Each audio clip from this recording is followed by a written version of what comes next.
Texas sees a sharp increase in the number of people getting COVID vaccines, but a lot of people still can't get a dose. We were fortunate, but what about other people? The question's coming from some communities and how the state is responding. Big changes for the Texas agency that's supposed to be enforcing a racial profiling law. We always are trying to do the right thing, and if we weren't doing it exactly right before, then we're going to fix it. How our investigation could soon have police departments across the state more accurately reporting what happens during traffic stops. The Texas Attorney General faces tough questions at the Capitol. How he's defending his spending decisions as budget writers look to slash millions in funding. Hello, and thank you for joining us for State of Texas. I'm Josh Hinkle. Nearly 3.7 million Texans have received at least one dose of the COVID-19 vaccine. That's according to the Department of State Health Services. It's a big increase from the week before. DSHS expects to ramp up even more in the coming weeks. One factor, the expected FDA approval of a third vaccine. Johnson & Johnson's vaccine has a lower efficacy rate than doses from Moderna and Pfizer, but it's still effective at preventing hospitalizations. It's also a single-dose vaccine that's easier to store. This is a more rugged technology, more durable and stable than what we have seen with Pfizer and Moderna. So therefore, it does not require the same ultra low temperature or frozen temperature conditions that we have seen with Pfizer and Moderna. The state health department warned providers of shipment delays next week. That's because of the weather and Monday's federal holiday. While the state is asking for patience during this rollout, some Texans can't afford to wait. Wes Rappaport has more.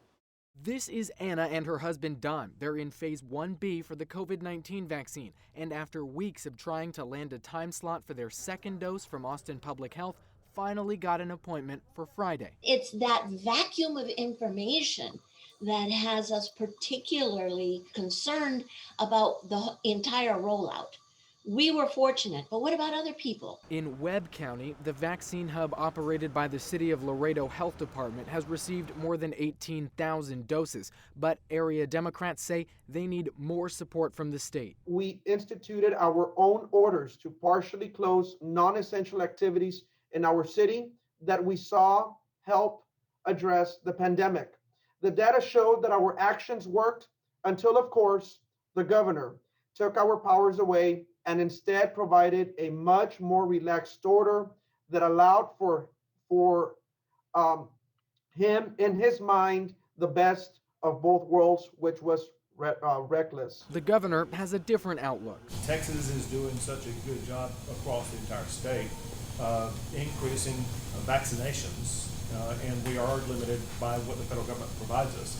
But we're moving very swiftly through categories 1A and 1B. For now, Anna hopes she can quickly get back in that line for the stronger coronavirus immunity. Our community will begin to go back to normal, which is a very hopeful thing to look forward to.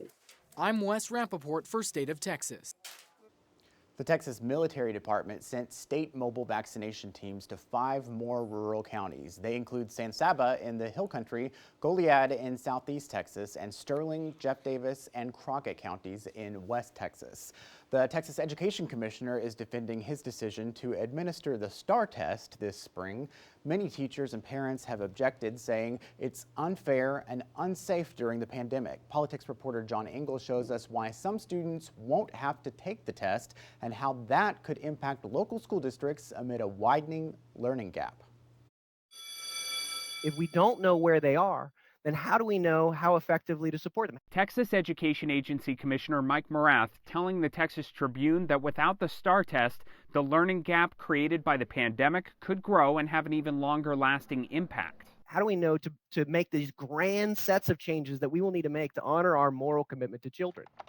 But Morath acknowledged that a student learning fully remotely won't take the STAAR test because of logistical barriers. High school seniors still have to pass STAAR end-of-course exams to graduate. That requirement was waived last year. If the family is still concerned that they want and that they need to remain from remote instruction, then they stay remote instruction that day. But they're going to still take their kid won't take the test, and they won't have access to that information. Former Austin ISD board chair and current state rep Gina Hinojosa says the state should scrap the test for now. Taking a test which has the sole purpose of comparing and sorting kids in schools and districts is not appropriate right now. Round Rock ISD uses STAAR test results as an important check on district-wide performance, but it isn't the only tool. Kathy Malerba is in charge of the district's assessments and says the absence of a STAAR test result wouldn't limit a student's ability to get into special programs. We have a lot of other data points, and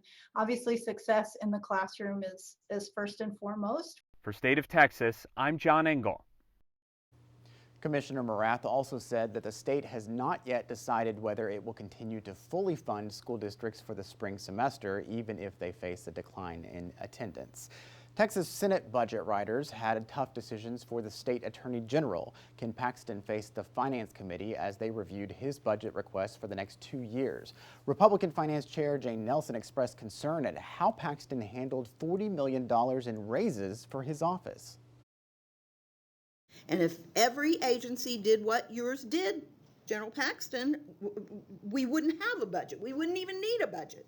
And it does not please me we had a $40 million expenditure for raises that LBB didn't approve, this legislature didn't approve, nobody approved. And it made me very, very unhappy. Senator. And so now, we're sitting here looking at budget requests and I've got, we've concerned. We all have, our particular areas of interest. And I look at our little victim assistance services programs and our rape crisis centers, and they're much smaller amounts of money, and we're making sure that we're protecting them. And then we have pay raises that when we went through the budget process, we didn't, they weren't in front of us. We didn't consider, we didn't weigh, is this more important than this? And I wish we'd done that one differently. I sure wish you'd done it differently too. Paxton defended most of his spending decisions. That included his request to spend millions on outside lawyers for the state's antitrust lawsuit against Google. Part of the reason we decided to go outside is we wanted to take, if Google's going to have the very best lawyers that know antitrust, we wanted to be able to compete on the same playing field. And so that's where we set up these outside contracts to be competitive. And we think we have a strong case that is very likely to be successful if we have the talent in that specific area to compete against what Google's going to have. The initial draft of the state budget would cut more than $80 million from Paxton's requested funding and cut more than 150 employees.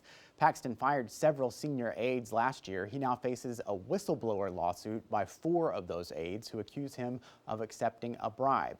On Thursday, House Minority Leader Kevin McCarthy joined Texas Congressman Tony Gonzalez for a trip to San Antonio.